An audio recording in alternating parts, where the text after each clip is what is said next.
Que avaliação é que faz, enquanto cidadão, enquanto profissional, enquanto homem que se interessa pela vida pública, que avaliação faz do estado do país? O que é que lhe diz o seu olhar nesse caso? António, o país, eu nunca o separo da Europa. E eu acho que a gente não pode continuar a separar o Portugal da Europa, não faz sentido. E o país está, como a Europa, um bocadinho pior.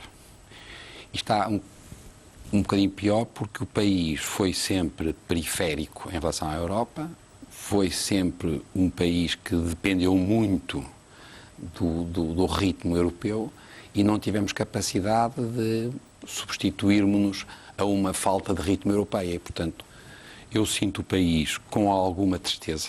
Os meus alunos, eu sou professor de medicina, os alunos de medicina geralmente tinham aquela ideia de que iam ser médicos, iam para toda a parte. Muitos sentem que vão ter que emigrar.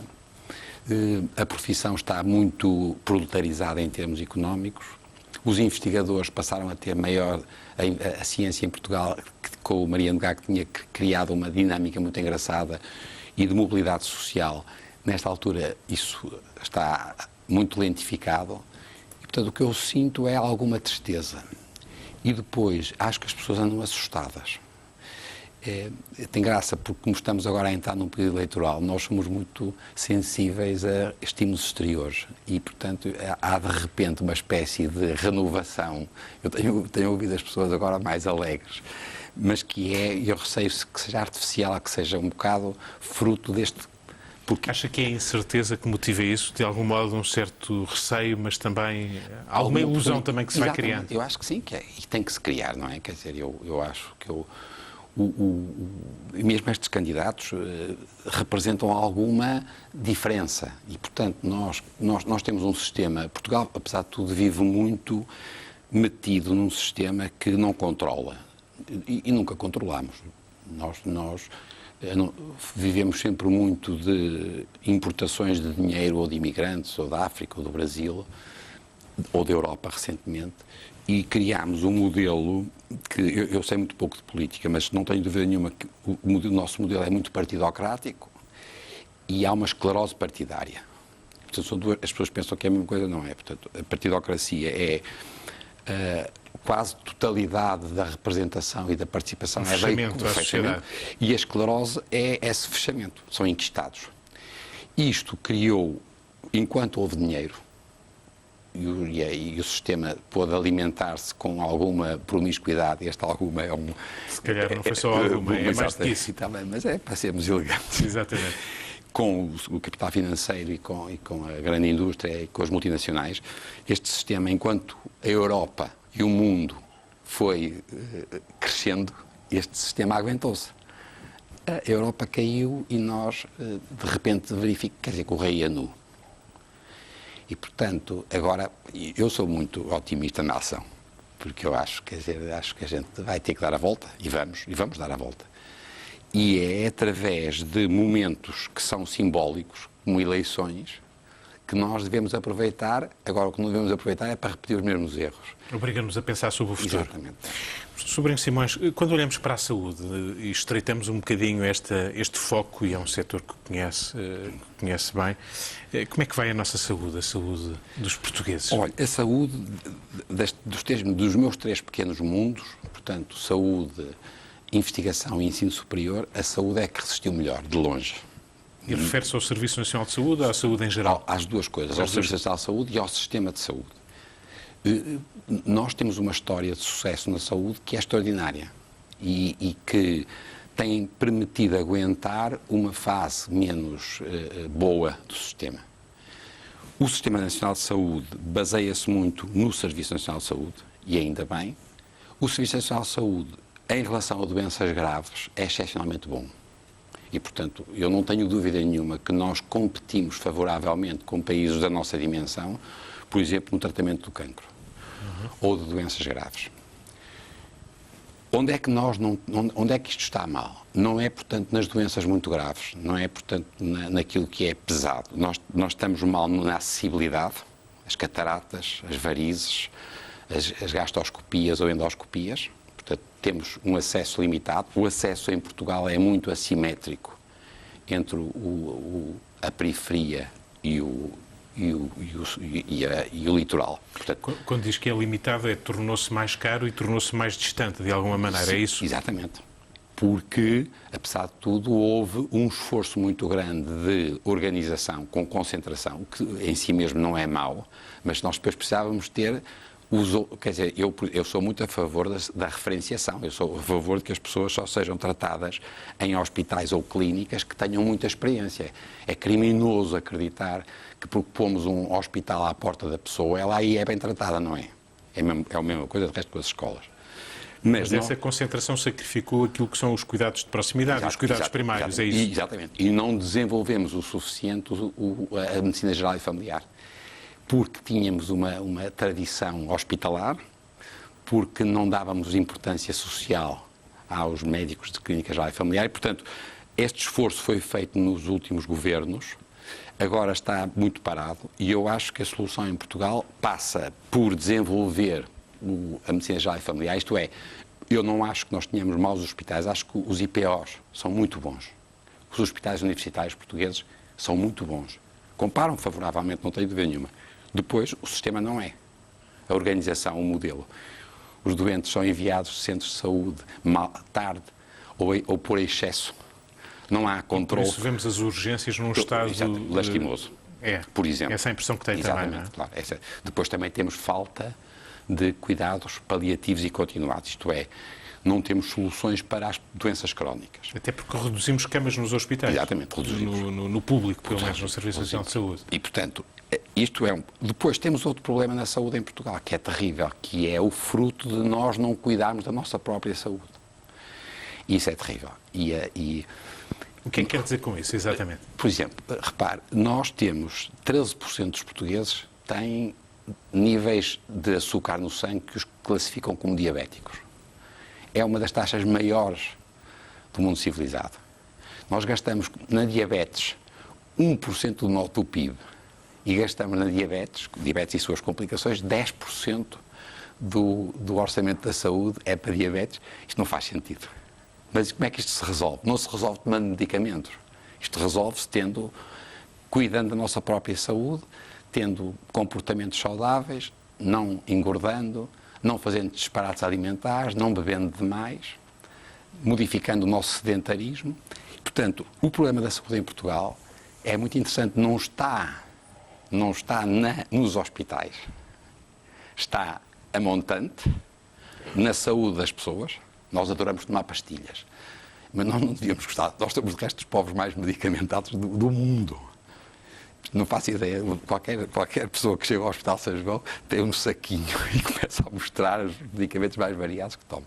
Nós estamos, portanto, a montante, nós não tomamos conta da nossa própria saúde porque não temos conhecimento, é um problema de literacia. Há um estudo recente da Fundação Gulbenkian que mostra que 50% das pessoas não têm a mínima noção como é que se lê uma bula de um medicamento e usado de uma forma disparatada e temos ainda pouca medicina geral e familiar. Onde é que se deve fazer essa pedagogia, digamos assim, na escola? Na escola e na família. E na família. Na família, não tenho dúvida nenhuma. E tem que se fazer, esse é o grande esforço do país. Em termos de país, nós vamos mudar totalmente quando começarmos a ter comportamentos mais inteligentes do ponto de vista da saúde. Não é fácil porque é cultural. Isso também terá, obviamente, efeitos na redução da fatura e daquilo que gastamos no Serviço Nacional de Saúde. De uma forma, aí poupa imenso. Como também poupa aumentando os tais centros de referência que fazem muitas operações a isto ou àquilo, em vez de ser feitas em todos os hospitais. Portanto, nós temos muita forma de economizar, mas a maior forma de economizar é conservarmos saudáveis. E acha que ainda nos comportamos a esse nível como um país rico? Isto é, quando o professor Sobrinho Simões fala um certo sobre-diagnóstico ou sobre tratamento, isto é, acima daquilo que seria razoável, isso ocorre porque não há uma boa gestão de recursos ou ocorre também por alguma insegurança que, porventura, os médicos podem sentir e, portanto, socorrem-se e não querem, digamos, assumir no futuro responsabilidades que não possam assumir? É mistura de tudo isso, disso tudo, só lhe falta dizer outra coisa, não é? Que é, apesar de tudo, a falta de conhecimento real das pessoas. As pessoas sabem pouco. as pessoas assustam-se e as pessoas têm uma atitude que é muito portuguesa e é muito mediterrânica, que é a pessoa não quer arriscar, mesmo quando as chances de ter um problema são mínimas. E nós devemos, o problema da biologia, como o problema da saúde e da doença, é a incerteza. Ninguém pode garantir que vai ficar saudável toda a vida. Ninguém pode garantir que o medicamento X vai resultar muito bem. Mas há capacidade por parte das pessoas que têm conhecimento, que têm literacia, para irem fazendo experiência de tentativa e erro. E nós não fazemos isso. Nós somos um povo que, na dúvida, quer ser diagnosticado. Nós somos os maiores, pior que nós, eu ia mentir, porque eu ia dizer que nós éramos os tipos que tínhamos mais taques na Europa. A Grécia tem mais que nós. Reparem, não é por acaso que a Grécia está na desgraça que está. Os aparelhos de TAC em Portugal, para o número de habitantes, só é ultrapassado pela Grécia. O número de taques por pessoa, o número de exames de TAC que nós fazemos em Portugal, só é ultrapassado pela Grécia. Isso é alguma característica dos povos do Sul? Como é que não, é dos povos pobres e pouco conhecedores, com pouco conhecimento da saúde. E que, portanto, resolvem o seu problema com aquilo que estava a chamar o sobrediagnóstico. Os médicos, que muitas vezes são pressionados, porque o doente diz sempre a mesma coisa, em Portugal tem muita graça, que é o seu doutor pode jurar que eu não tenho isto. E ninguém pode jurar, não é?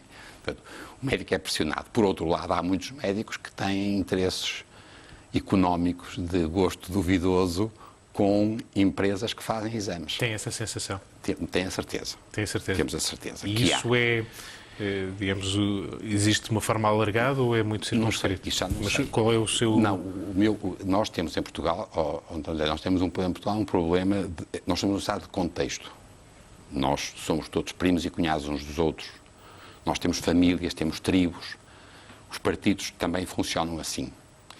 E isso é a coisa pior que há, quer quando é preciso avaliar alguém, veja o que se passa na administração pública, quer quando é preciso dar um prémio, é também uma tragédia, quer quando é preciso... Quando se faz avaliação? Quando se faz avaliação, ou quando se tem que decidir, eu vou ou não vou fazer este exame a esta pessoa. E nós temos alguma tendência para nossa defesa e porque há interesses, nós sobrediagnosticamos tudo. Fazemos sempre coisas a mais. Também porque não temos organização. E isso, se tiver que identificar a coisa mais grave para mim, atual, do Serviço Nacional de Saúde e do Sistema Nacional de Saúde, é não termos um sistema de informação que permita que o doente que fez em Valença uma análise e que é mandado para o São João, que o médico do São João, quando ele chega, não saiba imediatamente os resultados. Isso não acontece. Não acontece ainda. E andamos há anos a discutir isto e não conseguimos fazer. Isso, por exemplo, permitia poupar imensos taques. Está a ver? Porque já havia mais informação sobre essa pessoa. Já vinha o taque, vinha o resultado. Nós não temos isso. Portanto, é uma mistura. De resto, nós temos uma sociedade que é muito fruto de uma nós fomos sempre periféricos, pequenos, pobres, a religião não ajudava, o clima ajudava muito, o clima foi sempre muito saudável, não precisávamos, não morríamos de frio à noite. Portanto, nós fomos criando sempre elos de ligação entre as pessoas e entre as instituições que, de alguma maneira, não introduzem aquilo que a gente vê nos povos do centro e do norte da Europa, que é a avaliação. E, portanto, não havendo avaliação... Isso faz toda a diferença. Isso, só para encerrarmos este capítulo, como é que vê a política de saúde seguida por este Governo? Isto é, as dificuldades financeiras que se sentiram em vários setores da sociedade, neste caso concreto, foram bem geridas ou foram tomadas opções que não são as mais corretas? Eu, agora referindo-me à minha área específica, que é a do cancro, no diagnóstico do cancro e do tratamento do cancro, eu penso que nós estamos muito razoáveis. Portanto, nós comparamos-nos. E, portanto, as medidas que têm sido feitas no domínio do que é encarar o problema do cancro, eu penso que este Ministério tem feito muitíssimo bem. Finalmente está a funcionar o Sistema Nacional, tem um bom diretor nacional que tem procurado introduzir alguma racionalidade. E, portanto, mas de vez em quando temos notícias que há uma lista de espera enorme para fazer cirurgias. Mas isso é, quer dizer, há em tudo, mas eu continuo a dizer, muito pior para mim, e é onde o Ministério não tem resolvido o problema, é na diabetes e na hipertensão, por estranho que pareça. Nós continuamos a comer sal demais e a morrer com acidentes vasculares cerebrais. Então, nós morremos mais de doenças cardiovasculares que de cancro. Portanto, onde eu quero chegar, o Ministério, nesse aspecto, foi indiscutivelmente capaz. Há um problema na medicina que é a promiscuidade entre o público e o privado. E aí acho que o Ministério não tem tido capacidade, não sei se porque não quer ou porque não pode, porque os próprios médicos são uma corporação fortíssima.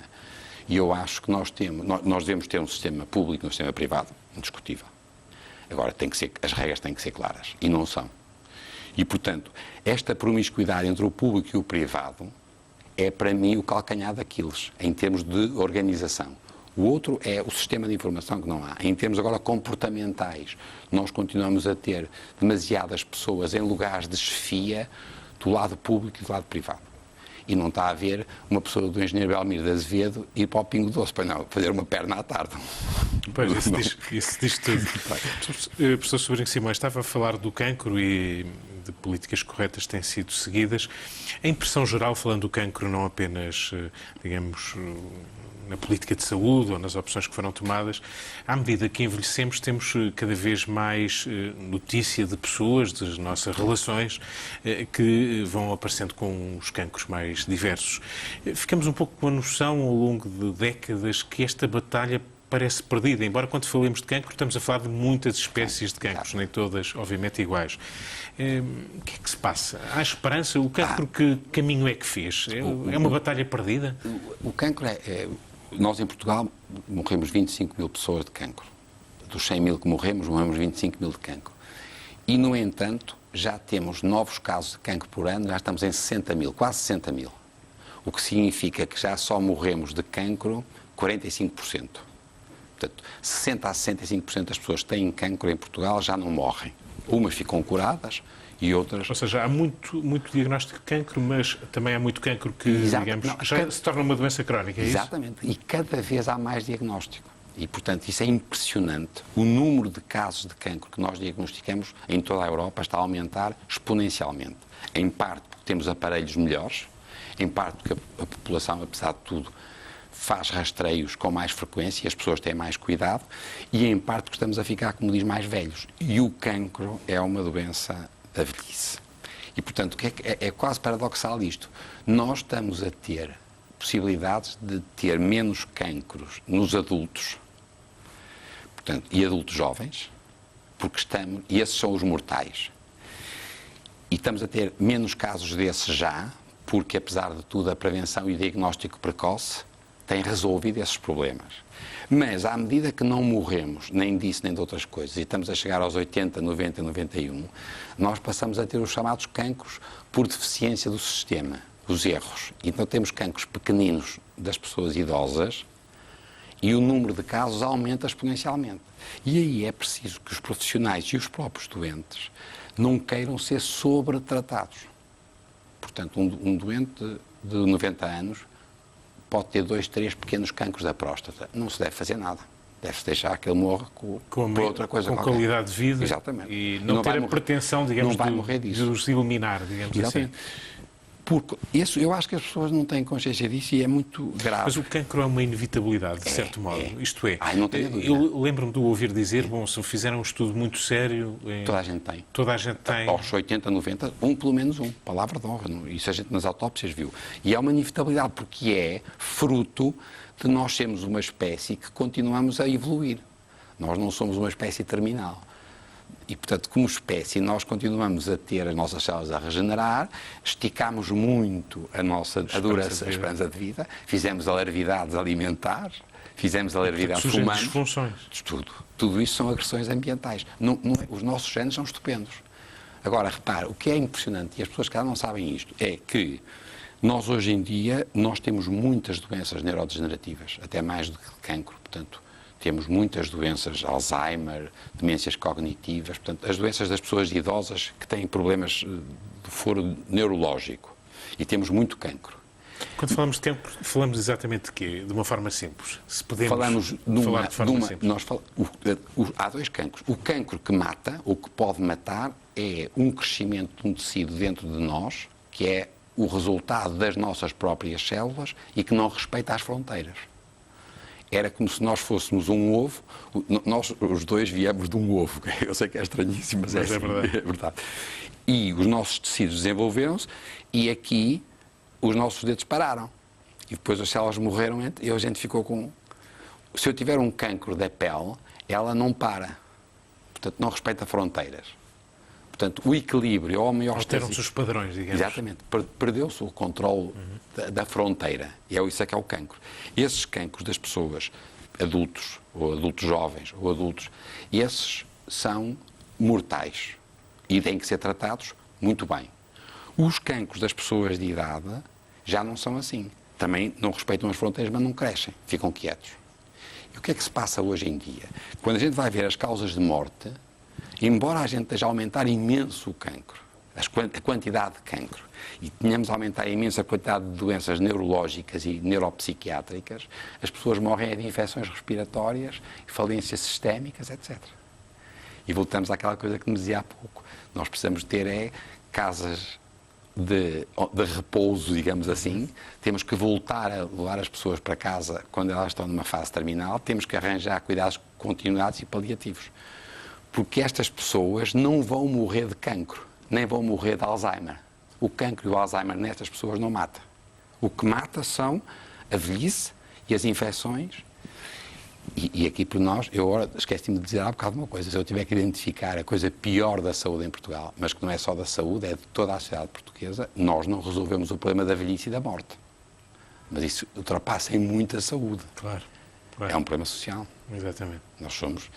Nós temos metido a cabeça na areia para não ver, mas o que se passa com os velhinhos em Portugal, o que se passa com as pessoas que têm que ir morrer a casa com dignidade, as pessoas não podem ser despejadas em hospitais ou em asilos. Esse é um problema crítico hoje nas nossas sociedades. Professor Sobrinho Simões, ainda no cancro, naquilo que mata, no tal que temos que tratar com especial cuidado, enfim, têm surgido tratamentos inovadores. Temos notícia, ainda esta semana, a Fundação Champalimau divulgava, enfim, um acordo que tinha feito com uma empresa tecnológica para, digamos, fazer um tratamento mais inovador, porventura mais incisivo ou mais focado, enfim, não sei se estou a ser rigoroso. Isto quer dizer que, de algum modo, há uma ciência e um tratamento que evoluíram bastante, ou ainda estamos muito longe, nestes casos do cancro que mata, Estamos muito longe. Porque a sensação, eu falo com muitos dos que nos estão a ouvir, que dirão, bom, os tratamentos são os que são há décadas atrás. Não é verdade. Isso não é verdade. Não é verdade. E nós ganhamos, e em alguns cancros, estamos a falar dos tais cancros que matam. Exatamente. E repare, esses cancros que matam, muitos deles podem ser diagnosticados e tratados antes de matarem, por exemplo, o cancro do cólon, do intestino grosso, ou o cancro da mama, ou o cancro da próstata, que são os cancros mais frequentes. São os mais frequentes. Estes 3 cancros, se forem diagnosticados precocemente, são tratados cirurgicamente, ou só cirurgicamente e com radioterapia, e a pessoa fica curada. Só que estes, se não forem tratados atempadamente, vêm a dar problemas sérios. E são os tais que se tornam mortais potencialmente, assim como o estômago, e o pâncreas, e os pulmões, e o cérebro, mas estes 4 nós não os podíamos diagnosticar precocemente, porque é muito difícil. Mas a mama, a próstata e o cólon reto, nós podíamos diagnosticá-los e estamos a diagnosticar cada vez melhor. Agora, nestes que estão a matar, há melhorias da ordem das sobrevidas, imagine, 6 meses. Nós conseguimos melhorar a sobrevida destes doentes 6 meses, em média. Depois é verdade que há casos excepcionais com sobrevidas muito boas. E é isso que justifica, de resto, dar uma esperança sempre aos doentes. Mas tem como contrapartida uma coisa terrível, que são medicamentos muito caros e tratamentos muito caros para, em termos agora de sociedade, é dificilmente sustentável. E agora temos este problema. A pessoa sobrevive mais 6 meses. Nós podemos dizer que sobrevive, em média. Nunca sabemos se aquele caso vai poder ou não sobreviver mais. Às vezes pode, outras vezes não. Isto é uma melhoria marginal, é verdade, mas não é fútil. Não podemos olhar dessa maneira. É a vida que está em causa. Exatamente. E é daquela pessoa, quer dizer, é o nosso amigo. E pode ultrapassar aquilo que será a média previsível, Exatamente. não é? Nunca saberemos. E como é que se resolve este problema em termos de agora económicos? Gestão de recursos. Exatamente. Esse é um dilema, porque nós de vez em quando temos essa notícia, sobretudo quando as crises financeiras se abateram sobre os países europeus, em particular, a questão dos tratamentos inovadores e dos medicamentos inovadores criou um problema de escolha, de decisão. Como é que se empregam os recursos que temos? E de repente estamos confrontados com a ideia se isto é para tratar 1000 ou se é 2000 e se o Estado gasta aqui e não gasta noutra opção que possa tomar. Como é que vê estas escolhas que têm que se fazer? Temos que assumir muitas vezes que não vamos tratar.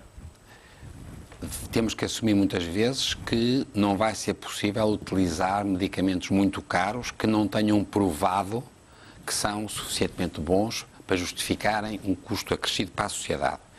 Mas o Ministério da Saúde portou-se muito bem nesta coisa agora da hepatite C. Demorou tempo. Honra seja feita a quem diz isso, que também é verdade. Mas depois resolveu o problema e conseguiu um negócio muitíssimo bom. O preço por doente é baixíssimo. É baixíssimo, não é? Continua a ser caríssimo, mas é baixíssimo em relação ao pedido inicial da indústria farmacêutica. É que, repare, é muito fácil a gente fazer isto, porque as pessoas curam mesmo. Portanto, é um medicamento em que a pessoa, se por acaso não for curada, vai ter uma vida horrível até morrer, vai ficar caríssimo ao Sistema Nacional de Saúde e ao Serviço Nacional de Saúde e, portanto, faz todo sentido que o Estado gaste, mesmo que seja muito, e este muito que o Estado gasta justifica-se porque a pessoa fica curada. Portanto, em relação, não é aqui que o problema se põe. Põe-se em relação, como dizia, aos cancros. Porque no cancro a pessoa não fica curada. Estes medicamentos inovadores não curam as pessoas. Pelo menos para já não curam. Aumentam o tempo de sobrevida e melhoram a qualidade de vida. E isto, atenção, é importantíssimo. Como é que eu penso que se devia resolver o problema e temos feito? É ao nível da Europa. Eu nunca percebi porque é que a Europa, que tem tantas coisas em que discute a sua maior ou menor federalismo, porque é que no domínio do medicamento e nos medicamentos inovadores nós não evoluímos para um sistema em que os países mais pobres pagam menos e os países mais ricos pagam mais. E tem outra capacidade de negociação com os laboratórios, claro, certo, não é? Que são multinacionais. Claro. Percebe? Eu percebo que na América isto não é possível. Não sei se sabe que na América o sistema, o Medicare, que é aquele sistema para toda a gente com mais de 65 anos, está proibido por lei para negociar. Eles não podem, porque eles são o maior comprador de medicamentos. Então os americanos, a indústria farmacêutica com muito poder, proibiu que eles negociem o preço dos medicamentos. E outra coisa que na América tem é que a América não pode importar da Europa ou de outros sítios medicamentos mais baratos. Ou seja, o mercado é muito a proteção à indústria complexo. farmacêutica é... Porquê é que nós na Europa não evoluímos para isso? Até aumentando a capacidade de termos a noção se o medicamento é ou não é bom. Não sei se está a ver. Eu não sei se o António já tem consciência disso, mas na Inglaterra, mais de metade dos doentes com cancros avançados são tratados em registro de ensaio clínico com medicamentos inovadores. Isto é, o medicamento inovador é utilizado nos doentes em regime de ensaio clínico para que a indústria com isso ganhe experiência sobre se aquilo é bom ou não é. É uma espécie de contrapartida. Exatamente. Que se dá também, claro. Não é? E outra coisa que também não percebo é que a gente não faz ainda é a chamada partilha de risco, que era, por exemplo, começar a discutir com a indústria farmacêutica se os hospitais só pagariam se o caso tivesse, imagine, mais de 2 meses de sobrevida ou 3 meses. Em função da eficácia. Em função da eficácia. Portanto, há muitos mecanismos possíveis para diminuir a fatura do medicamento inovador. Não é só medicamentos, já agora, são os dispositivos médicos. Pois não é apenas isso, são os próprios tratamentos e dispositivos, claro. E a radioterapia, que tem evoluído extraordinariamente. É notável, quer dizer, o que evoluiu a imagem e a radioterapia É mais cirúrgica, digamos assim? É muito mais cirúrgico. E vê-se, a radioterapia é cirúrgica e a imagiologia, nós vemos tudo. Agora estamos até, para mim, por exemplo, eu via sempre as coisas que estavam fixadas, portanto já tinha tirado a água e agora vejo coisas ao vivo, nem parecem as mesmas. Ou seja, está esperançado que o caminho de agora não vamos, ao cancro. sim, mas não vamos curar os cancros avançados. Portanto, vamos tentar viver o melhor possível com eles. E vamos controlar a doença e controlar, exatamente, é o que vamos fazer. E quem é que toma, nestes casos em que um tratamento inovador ou um medicamento pode fazer a diferença e não sendo possível, digamos, dá-lo a toda a gente, deve ser o médico a ter, digamos, a última decisão, deve ser ele a avaliar, digamos, o custo-benefício que esse medicamento pode trazer? Eu nunca poria só um médico.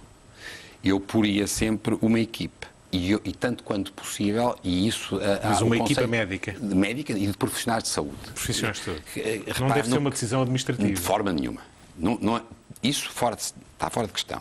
E também não podem ser só os médicos. Cada vez mais no cancro, o pessoal da enfermagem, os técnicos, os especialistas na física nuclear, etc., têm um papel...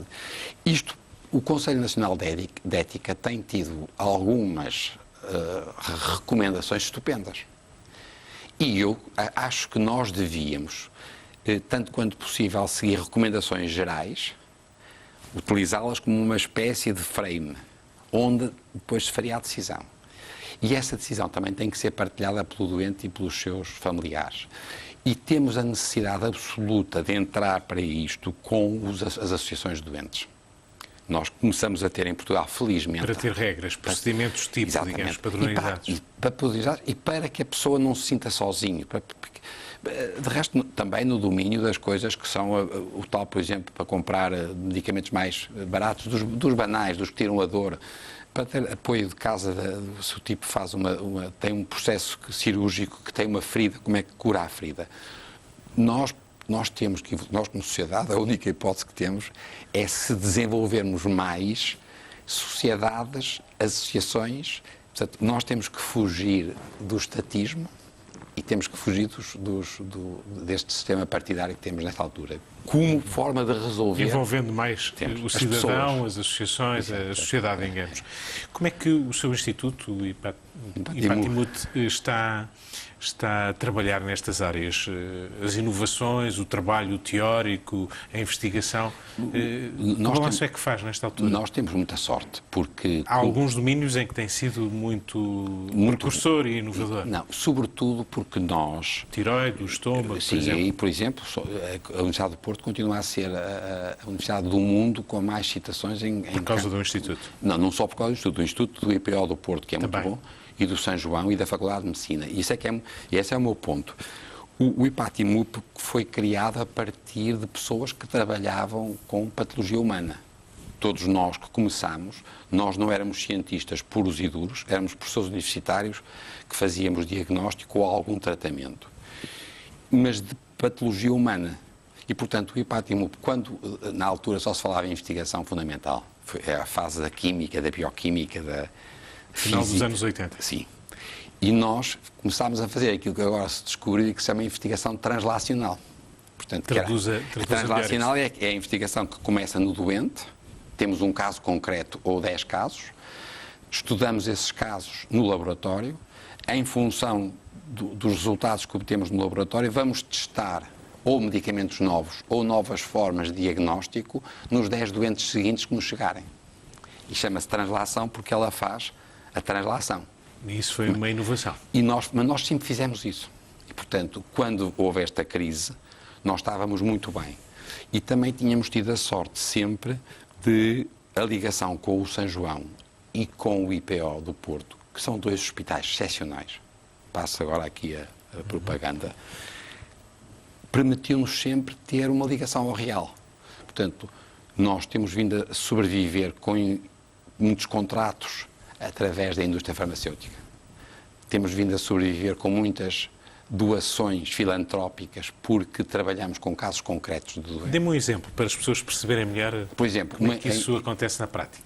É assim, por exemplo, do ponto de vista filantrópico, eu falei com 3 ou 4 amigos, muito nossos amigos, e eles conseguiram arranjar uma série de 25 amigos do IPATIMUP que durante 3 anos deram 15 mil euros cada uma dessas empresas para um fundo que não tinha, e nós podíamos usá-lo para o que quiséssemos. Isto é uma experiência única em Portugal, de filantropia. Chamámos os amigos do IPATIMUP, depois desses 20 e tal, 20 continuaram mais 3 anos e ainda uns 5 ou 6 continuaram mais 3. Mas porquê? Porque nós tínhamos uma atividade ligada ao real. Nós, por exemplo, tivemos sempre ligação às associações de doentes, nós tivemos sempre uma pequena clínica para casos difíceis. E, por exemplo, eu na tiroide vejo 200 a 250 casos por ano que me mandam de todo o mundo. E vejo de graça. Porquê? Porque esses casos depois são os tais casos onde está a investigação de translação. Eu sei quais eram as características do doente, eu posso voltar a fazer a investigação. E os amigos do IPATIMUP perceberam que isto tinha muito valor do ponto de vista da exemplaridade. A indústria connosco tem uma hipótese muito boa, que é todos os nossos diagnósticos são feitos em condições muito boas, portanto, que é uma coisa importante na medicina, não é só ter casos, é casos muito bem estudados. E nós fomos a primeira instituição no país a ter um banco de tecidos e tumores. Portanto, nós já há muitos anos que o IPATIMUP, em articulação com o São João, fez um banco de tecidos e tumores onde nós temos material arquivado de pessoas que a gente sabe o que é que lhes aconteceu, como é que foram tratadas. Sempre que a indústria farmacêutica tem um medicamento que quer testar, a primeira coisa que quer é se esse medicamento, imagine, só dá bons resultados se a pessoa tiver esta alteração genética, nós podemos ir pegar em 100 doentes prévios com aquele cancro e vamos ver qual é a percentagem de pessoas da população portuguesa que tinham aquela alteração genética. Portanto, a indústria, quando depois põe o medicamento no mercado, já sabe qual é o seu alvo e agora, em relação às pessoas que vão responder ao medicamento, vai ver se são só aqueles 10% que tinham ou se por acaso há mais 15% que também respondem. E como nós temos a possibilidade de voltar ao nosso material antigo, é assim que funciona. Portanto, permanentemente a gente faz estudos retrospectivos e estudo prospectivo. E a indústria farmacêutica está muito interessada nisto. E isso, obviamente, que deixa o IPATIMUP como um centro de uma utilidade enorme para o avanço da ciência. E não só o IPATIMUP, sabe que a gente fez agora uma associação com o IBMC e o INEB e criámos o I3S, que é um instituto estupendo, porque fomos buscar ao IBMC cientistas extraordinários, cientistas, muitos deles básicos, mas fora de série, em coisas, por exemplo, em mitose, como é que as células se dividem, que tem muito a ver com o cancro. E que instituto é esse? Instituto I3S. Que é o 3 é o 3 ao cubo, que é Instituto de Investigação e Inovação em Saúde. Portanto, não é I3S, não, é o I ao cubo S, que está já feito. Vamos para lá em novembro. Fomos muito bem classificados nesta última, fomos classificados como outstanding e tivemos de longe a maior fatia nacional E ainda assim as suas preocupações mantêm-se em relação ao funcionamento, ou seja, apesar da filantropia, das redes que se estabelecem, do alargamento, digamos, da base de investigação, aquilo que era habitualmente, eu ouvi-o ou li-o mais concretamente contar que, no fundo, o financiamento era 1/3 do Estado, 1/3 da filantropia e 1/3 das receitas próprias que o próprio Instituto, digamos, recolhe, tendo em conta os projetos que desenvolve. O Estado agora mudou a regra, deixou de ser 1/3, passou a 1/4. E agora já está 1/5 ou 1/6. Ainda está menos. Está menos. Isso traz-lhe novas preocupações. Traz. A questão que eu coloco é um pouco esta. Nós cada vez ouvimos mais que os investigadores são, boa parte também do seu tempo é passado, ou alguém por eles, angariar receitas, financiamentos. Não apenas no IPATIMUP, mas também noutros centros de investigação, não apenas em Portugal, pelo mundo fora. Esta ideia de que a investigação, a ciência, tem que ser autossuficiente ou tem até que dar lucro, não pode, digamos, investigar para errar, para não dar resultados. Como é que olha para ela? Eu já ouvi tomar posições eu sou muito contra isso, não é? Porque mas eu sou muito social-democrata entre comas, no sentido, eu não vejo um hospital público não pode dar lucro, uma universidade não pode dar lucro, um instituto de investigação não pode dar lucro. Isto é possível arranjar fórmulas de matching funds em que o Estado entra com 40%, 50%, 60% e os hospitais ou as universidades ou os institutos de investigação entram com a outra parte e têm uma espécie de gentleman's agreement que é avaliado de 2 em 2 anos. Agora, é impossível, no domínio da ciência, por exemplo, conseguir dar lucro, porque o produto que nós temos para vender é conhecimento e entre esse conhecimento e isso de ser, do ponto de vista agora de mercado, um sucesso, o tempo é muito longo e há muitas coisas que são conhecimento interessantíssimo para a investigação. Mas que é imaterial. Mas que é muito imaterial e que não vai dar resultado. E, portanto, isto tem sido resolvido em muitos países com, primeiro, capital de risco, que nós não temos em Portugal, e depois com instituições que têm a capacidade de fazer simultaneamente uma parte de investigação e uma parte de aplicação. Nós, no IPATIMUP, eu não lhe escondo que o I3S para nós é uma espécie de solução desse género. Portanto, nós aumentamos muito a nossa capacidade de investigação fundamental e agora estamos muito mais dedicados a trabalhar com o IPO e com o São João a sério e vamos entrar para ver se conseguimos diluir o risco. Agora, os miúdos, a gente chama miúdos, mas eles já são grandes, são mais velhos que meus filhos, alguns. Eles estão assustados, porque apesar de tudo, por exemplo, os salários dos investigadores são estatais. Assim como os salários dos professores. O meu salário, eu só recebo da faculdade. E não lhe vou dizer para não escandalizar quanto é que eu ganho. Só mesmo da faculdade? Só mesmo da faculdade. E sou o catedrático mais antigo da Faculdade de Medicina, já há uns anos. Tenho todas as oportunidades e tudo.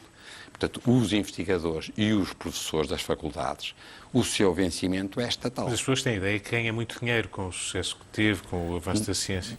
Não, o Instituto ganhou imenso. Mas o professor Sobrinho Simões foi o fundador e o diretor. Está bem, mas isso fazia parte da nossa decisão interna. Quer dizer, nós, por exemplo, se ganharmos dinheiro, tal contrato com a indústria, é para pagar salários e retorna.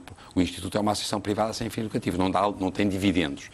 E nós investimos em equipamento. Portanto, aquela ideia errada de que isto dá muito dinheiro e que os investigadores... Não dá.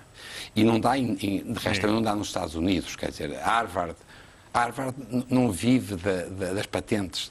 É bom ter, quando há patentes, é bom manter isso como objetivo, mas não é por aí que se vai. Tem que ser o Estado a assumir uma parte da responsabilidade e depois as instituições têm que assumir a sua parte. E aí é que eu acho que Portugal tem feito um caminho que às vezes não é bom, e o José Maria Nogueira tinha feito isso muito bem, que foi reforçar as instituições. Nós tivemos nestes últimos anos, a política da FCT foi uma política de estímulo individual. A Fundação de Ciência e Tecnologia. Da Fundação de Tecnologia. E eu não tenho nada contra isso, quer dizer, contra a necessidade de que as pessoas ganhem projetos em competição internacional, nós também ganhamos alguns, só que se o António José tiver pessoas que estão muito preocupadas com o seu pequeno mundo e a concorrer a coisas europeias e a ganhar dinheiro, e se de repente não há dinheiro para a instituição, eles, quando ganharem o projeto, vão-se embora. E é o que eu faria, se tivesse a idade deles. Não sei se está a ver, quer dizer, nós temos que não ter... Não se sedimenta uma base... Da instituição. Da instituição. E é a mesma coisa com as universidades. Quer dizer que a política de ciência deste governo foi errada? Eu não gostei. Confesso que aquilo que dizia há pouco em relação à saúde, eu penso que nós nos aguentámos muitíssimo bem. Em relação à ciência, durante muito tempo, houve um estímulo demasiado grande ao individualismo. E nós não precisamos, nós já somos minifundiários, ninguém precisa de estimular o individualismo dos portugueses. E houve um desinvestimento na universidade e nos investigadores. Isso foi uma opção política que foi apenas ditada porque não havia dinheiro ou parece-lhe que há uma ideia, um programa que se afasta das políticas que José Maria Nogueira tinha seguido? Não sei. Provavelmente, como acontece sempre, é mistura. Mas houve alguma incapacidade de perceber que tínhamos que manter instituições. E elas estão em risco? As universidades estão. É essa a percepção que tem? Quer dizer, estão em risco de não continuarem a ser centros de conhecimento. Como é que elas estão a reagir, as universidades? Produzindo diplomas. E uma universidade não é só para fazer diplomas. Não sei se está a ver, quer dizer, voltamos agora à sua pergunta do imaterial. Se a universidade produz conhecimento, mas é imaterial, é difícil vender, não pode dar lucro. O que é que ela tem que pode dar lucro? Diplomas. E, portanto, o que nós estamos a ter é, por exemplo, na medicina no Porto, nós temos alunos a mais. Mas a minha faculdade não pode sobreviver se não receber as propinas dos alunos. Que é uma perversão. É uma perversão. Para lhe dar outro exemplo, nós no IPATIMUP treinamos estudantes de mestrado e doutoramento da Faculdade de Medicina do Porto. E, portanto, a Faculdade de Medicina do Porto recebe o dinheiro das propinas e sabe quanto é que fica antes de dar ao IPATIMUP? 40% de overheads. Porquê, coitada? Porque ela vive disso. Mas o sistema não é saudável. O que é que eu acho? Isto não podia ser a Faculdade de Medicina. A Faculdade de Medicina e as universidades tinham que ter maior suporte económico de base para não os forçar a fazer isso. E o isso. social-democrata Sobrinho Simões daria mais suporte de base às instituições. Às instituições. Aos hospitais, às universidades, aos institutos. Isso leva-nos ao tempo político. Sobrinho Simões é também, como todos nós, cidadão, é um homem atento ao mundo. E pergunto-lhe, vêm eleições, temos legislativas no horizonte, entre setembro e outubro. O que é que lhe parece mais prioritário na escolha que temos pela frente, na exigência que devemos colocar nas escolhas que vamos fazer? O que é prioritário para si? Sabe, para mim o que era prioritário era nós distinguimos o fundamental do acessório, que é uma coisa que em Portugal nós nunca conseguimos. Por exemplo, eu não percebo porque é que há esta agitação disparatada em relação aos putativos candidatos presidenciais. Porque é que não nos centramos a discutir a sério os dois modelos económicos, um proposto pelo PSD e outro proposto pelo PS. Portanto, para mim, o que eu faria na minha vida de todos os dias era distinguir o que é. Nesta altura, é fundamental nós termos alguma noção de como é que nos vamos inserir na Europa em termos económicos. E o que tem acontecido é que, por exemplo, as presidenciais têm criado um ruído que a mim dificulta perceber o que se passa e as legislativas nesta altura no nosso sistema, e quer a gente queira que não, é este o sistema onde vive, o sistema vai depender muito, a evolução do sistema vai depender muito mais do PS, do PSD e do CDS do que das presidenciais. Vamos ter uma coligação à direita que mantém a maioria, ou melhor, os partidos que constituíram a atual maioria, PSD e CDS, mais independentes, ou que constem do outro lado, enfim, os partidos que conhecemos, o Partido Socialista que será alternativa sozinho, enfim, e os demais partidos também que entrarão nessa corrida. Daquilo que já se conhece, falando apenas das legislativas e do horizonte para quem vai ser governo, já está suficientemente esclarecido das opções que estão em jogo, em termos gerais ainda? Não estou de forma nenhuma, mas acho que para lá se caminha. Acho que esta iniciativa do PS foi uma boa iniciativa. Do cenário macroeconómico. Sim, e dos economistas exatamente, vamos discutir com calma. E também fiquei muito contente de que se tenha decidido que é a coligação e que, de alguma maneira, o programa do Governo possa ser considerado como um modelo possível para discutir. E temos que discutir.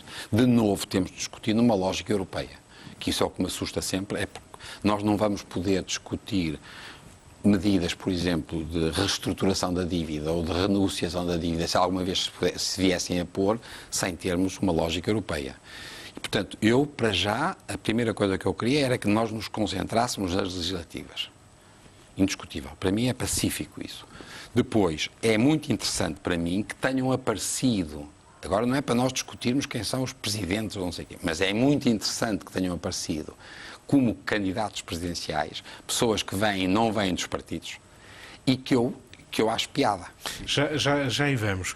Manuel Sobrinho Simões, ainda sobre governo, e independentemente das opções serem mais à direita ou serem mais à esquerda, o país, nesta altura, articulado com políticas europeias e com opções europeias, precisa de mais de uma mudança ou de uma continuidade? Seja qual for a opção que se faça mais à direita ou mais à esquerda. Eu sou sempre muito gradativo.